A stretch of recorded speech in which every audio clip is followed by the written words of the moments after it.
Hello guys, welcome. स्वागत है आप लोगों का एक और वीडियो में। तो भाई इस वीडियो में मैं बात करूंगा ना कि अच्छा, ये वीडियो उन लोगों के लिए ना जो अपने करियर में अभी परेशान है। ठीक है, वो ऐसे स्टेज पे आके स्टक हो गए हैं तो उनको समझ में नहीं आ रहा है कि क्या करें। बेमन का काम है, ठीक है, काम में मन नहीं लग रहा है, मजबूरी में काम कर रहे हैं, फंसे हुए हैं। ठीक है, काम करना नहीं चाह रहे हैं फिर भी कर रहे हैं। कुछ समझ में नहीं आ रहा क्या करें क्या ना करें। ठीक है, बहुत कंफ्यूजन आ गया लाइफ में। ठीक है, खासकर जब आदमी स्टार्ट करता है ना करियर। मान लो मैं तो अपना करियर स्टार्ट किया था जब 20 का था। ठीक है, now I turn 30 this year. तो अराउंड 10 ईयर मैंने जॉब किया, बहुत सारे मल्टीपल जॉब किए। ठीक है, तो अभी एक ऐसे सिचुएशन पे मैं भी आके खड़ा हो गया हूँ कि भाई समझ में नहीं आ रहा था जॉब क्या करें, क्या मतलब क्या ना करें। ठीक है, और ये चीज़ ना पिछले 3-4 सालों से कंटिन्यूअस चल रहा था। तो मैं भी फिगर आउट करने की कोशिश कर रहा था कि यार किस तरीके से इस जो लूप है इस सिचुएशन से बाहर निकलें और अपने आप को बेटर सिचुएशन में लाएं। ठीक है, तो मैंने अभी एक चीज़ जो मैंने इम्प्लीमेंट किया खुद के लाइफ में कि भाई जब तुमको कुछ नहीं समझ में आ रहा ना, सबसे पहला अपना बेसिक जो नेसेसिटी है उसको इंश्योर करो। ठीक है, फालतू खर्चे मत बढ़ाओ। If you are living in city, जैसे मैं शहर में रहता हूँ, नोएडा में, गाँव में शहर में आ गया, पढ़ाई वढ़ाई बेसिक जो था स्कूलिंग कंप्लीट करके, तो जॉब अब मान लो कर रहे हो। ठीक है, तो बेसिक चीज़ों के लिए तुमको जॉब तो करना ही पड़ेगा भाई। If you are coming from मतलब ऐसा फैमिली जहाँ पे भाई तुमको फिनेंस खुद मैनेज करना है। ठीक है, और एक टाइम के बाद तो हर किसी को मैनेज करना पड़ता है, चाहे वो मिडिल क्लास से है चाहे वो गरीब, तो करता ही है। तो मैं ये कहने की कोशिश कर रहा हूँ कि देखो, जॉब जो है हमारे नेसेसिटी को पूरा करने का एक माध्यम है। ठीक है, वो तुम्हारा कोई दुश्मन नहीं है। जॉब तुम्हारी प्रॉब्लम नहीं है। तुम्हारी प्रॉब्लम क्या है? तुम्हारा जो बेसिक नेसेसिटी है उससे तुम बंधे हुए हो, रोटी कपड़ा मकान। ये ऐसा प्रकृति की व्यवस्था है कि भाई तुम्हें अपना रोटी कपड़ा मकान खुद ही व्यवस्था करना पड़ेगा। खासकर शहर वगैरह वगैरह में रह रहे हो अगर, तो हर महीने का बधा बधाए खर्चा है, चाहे वो रेंट हो गया, पानी का हो गया, खाने का हो गया। ठीक है, तो इसका अगर तुमने कर लिया अरेंजमेंट साल 6 महीने का, ठीक है, 1 साल कम से कम अपने आप को दो समय, तो फालतू खर्चे उर्चे मत करो। और फिर तुम ऐसे सिचुएशन में हो ना, तुम बेमन का जॉब छोड़ सकते हो, क्योंकि भाई जॉब तो तुम करे थे अपना ये जो जरूरतें थी उसको पूरे करने के लिए। तुम अब ऐसे सिचुएशन में आए हो कि जॉब तुम छोड़ सकते हो। अब इस समय क्या होता है ना, इस समय हमारा बुद्धि जो हमें डराता है कि भाई तुम जॉब छोड़ दोगे, फिर पैसे खत्म हो जाएंगे। ठीक है, ये समय बीत जाएगा 1 साल, फिर तुम क्या करोगे? तुम्हारे में गैप आ जाएगा, तुम्हारे रिज्यूम में तुम्हारा स्किल्स वो हो जाएगा, मान लो प्रैक्टिस में नहीं रहेगा तो तुम उसमें कम हो जाओगे। ये सर इस तरह के ना बहुत सारे डाउट आएंगे तुम्हारे मन में। तो मान लो आ रहा है तो तुम्हें अपने मन का साथ देना पड़ेगा, कुछ समय और कंटिन्यू करो और अपने आप को समझाओ भाई कि ऐसा कुछ नहीं है, ये डर रहे हो तुम, ये इसी को कहते हैं कैलकुलेटेड रिस्क। तुम कोई ऐसा रिस्क नहीं ले रहे हो ब्लाइंड रिस्क की भाई आर या पार वाला, ऐसा तो कुछ है नहीं। अपने माइंड में बहुत कोई हैवी प्लान मत बनाओ, कोई बहुत एक्सपेक्टेशन मत जगा लो कि यार इस 6 महीने में, इस साल भर में मुझे कुछ बहुत बड़ा कर ही देना है। ठीक है, खुद को रिलैक्स रखो। जैसे मैंने क्या सोचा था पहले, मैंने सोचा कि यार एकदम से जॉब छोड़ ही दो, क्योंकि अभी मैं ऐसे सिचुएशन में था कि साल 6 महीने अपना चलेगी गाड़ी आराम से, कोई दिक्कत नहीं है, मतलब चल जाएगा। तो अच्छा, ये सिचुएशन ना बहुत पहले भी आ सकता था मेरी लाइफ में, मतलब आज के समझ लो 2021-22 में ही आ जाता। लेकिन मैं पैसे कमाता था, फिर ईएमआई पे सामान खरीद लेता था और इधर उधर खर्चे कर देता था।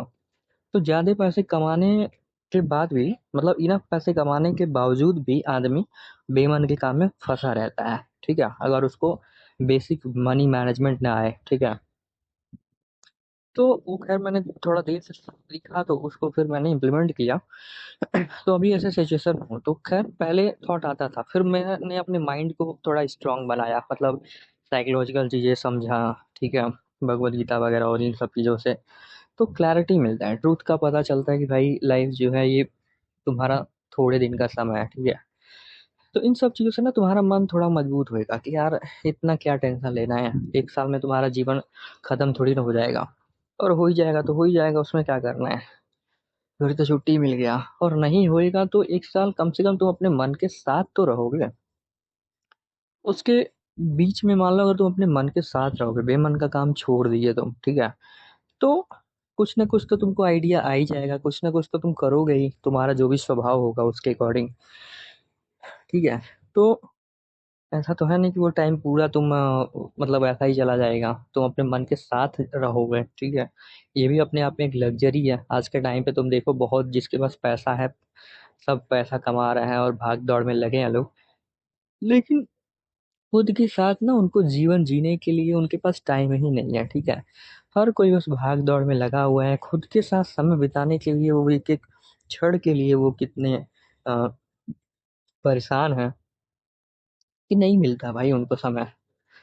तो अगर ऐसे परिस्थिति में अगर तुम मान लो तुम्हारे पास ये ऑप्शन है, तो भाई खुद को समय दो, ठीक है। जैसे मैंने क्या किया था शुरुआत में, मैंने सोचा चलो 15 दिन का छुट्टी लेता हूँ। पहले तो मैंने बोला कि भाई मैं हाफ डे करके देखता हूँ, एकदम से जॉब नहीं छोड़ता हूँ। तो 10 दिन हाफ डे किया, तो नहीं हुआ काम, कुछ मन नहीं किया। फिर मैं कहा यार ये टाइम वेस्ट ही है हाफ डे पे। मैंने बताया कंपनी में कि हो नहीं रहा भाई, मुझे पूरा छुट्टी चाहिए। तो मैं 15 दिन पूरा छुट्टी लिया, थोड़ा ट्रैवलिंग किया पहाड़ों वहाड़ों में, और मैं सोचा क्या पता कुछ आइडिया मिल जाए मुझे क्या करना है आगे। फिर कुछ नहीं समझ में आया, 15 दिन बीत गया, पता ही नहीं चला। मतलब सोचो ना, मन के साथ ना समय कितना जल्दी बीतता है पता ही नहीं चलता है। तो 15 दिन बीत गया, अब आज 15 दिन खत्म हो गया, आज फिर से महीना शुरू। तो मैं सोच रहा हूँ यार अब क्या करूँ। तो मैंने फिर से बोल दिया कि यार मैं अभी कर नहीं पाऊंगा, अभी I am not completely feeling well, मतलब 100% अभी श्योर नहीं हूँ कि मैं 100% दे पाऊंगा अपना। और जब 100% तुम ना किसी काम में मन लगा के नहीं करोगे ना, तो तुम्हारा परफॉर्मेंस भी उसी के अकॉर्डिंग आएगा, ठीक है। एक तो हाथों हाथ तुम मन मार के काम करोगे तो तुम्हारा एनर्जी पूरा ड्रेन हो जाएगा 8 घंटे में। फिर बचा हुआ जो समय है उसमें तुम स्ट्रेस में बिताओगे और जैसे तैसे करके सोओगे, फिर से वही साइकिल रिपीट होगा। तो ये जो प्रोसेस है ना, इसमें आदमी अपने आप को मारता है भाई। और पैसा जो आता है ना, और समझ लो जितना कीमत तुम चुका रहे हो अपने आप को मार के, उसके बदले में जो पैसा आ रहा है भाई वो बहुत कम है, ठीक है। तो उसको ऐसे फालतू जगह खर्च मत करो, बहुत सोच समझ के हमें डिसीजन लेना होता है। तो खुद को मैंने सोचा कि भाई समय दो, ठीक है। एंड देखते हैं, अगर मान लो कुछ आइडिया मिल गया, कुछ ऐसा मन का काम में मुझे अगर डायरेक्शन मिल गया, तो फिर अच्छी बात है, नहीं तो फिर कर लेंगे जॉब, क्या करना है। मैंने एक वीडियो में अपने बताया भी था कि भाई 3-4 महीने जॉब करो, सेविंग करो, पैसे को इन्वेस्ट करो, और अपने आप के लिए समय खरीदो, ठीक है। 8 महीने 9 महीने से समय खरीद सकते हो। और जब आदमी यंग है, मान लो 30 साल का है, अभी 30s में पहुंचा है, तो ये कोई ऐसा समय तो है नहीं कि भाई तुम बूढ़े हो रहे हो, अभी मरने जा रहे हो, ठीक है। तो अभी तो तुम्हारे पास है 10 साल, 5 साल, 10 साल कह लो, अच्छा खासा तुम कर सकते हो अपने लाइफ के साथ प्रयोग। अगर तुमने लाइफ में फालतू खर्चे नहीं बांध रखे हैं, बड़े बड़े ये जो खर्च होते हैं, ईएमआई पे मकान खरीद लेना, शादी वादी कर लिए और रिस्पॉन्सिबिलिटी बांध लिए हो, तो भाई वो व्यक्ति तो फंसा रहेगा।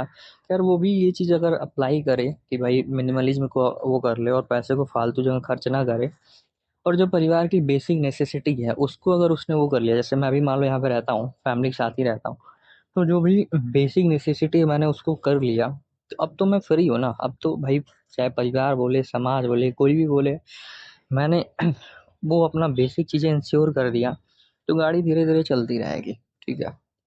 बाकी डराने वाले समाज इधर उधर से हर कोई आएगा, तुमको बोलेगा ही, इन लोग को अवॉइड करना है, साथ ही साथ अपने मन को मजबूत करना है। एंड इस बीच में अगर हमें कुछ गाइडेंस मिल गया, डायरेक्शन मिल गया, और अंदर से लग गया कि हाँ ये चीज़ मैं कर सकता हूँ, तो भाई बढ़िया है। अदरवाइज अपने आप को और टाइम देना पड़ेगा। तो यही मेरे हिसाब से यही सोल्यूशन है। बाकी कोई शॉर्टकट है नहीं भाई, कोई पुड़िया, कोई जादू की पुड़िया इस दुनिया में किसी के पास नहीं है। और ये रियल पेन है आज के यूथ का। आज के टाइम में एक टाइम था कि भाई सर्वाइवल से ही लोग नहीं निकल पाते थे, उसी में फंसे रह जाते थे पूरा लाइफ।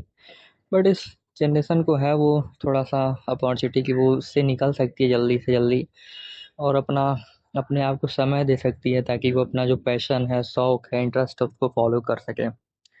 तो यही बात मुझे बोलनी थी गाइस, बताइएगा आप कैसा लगा आपको ये बात। And thank you so much for listening.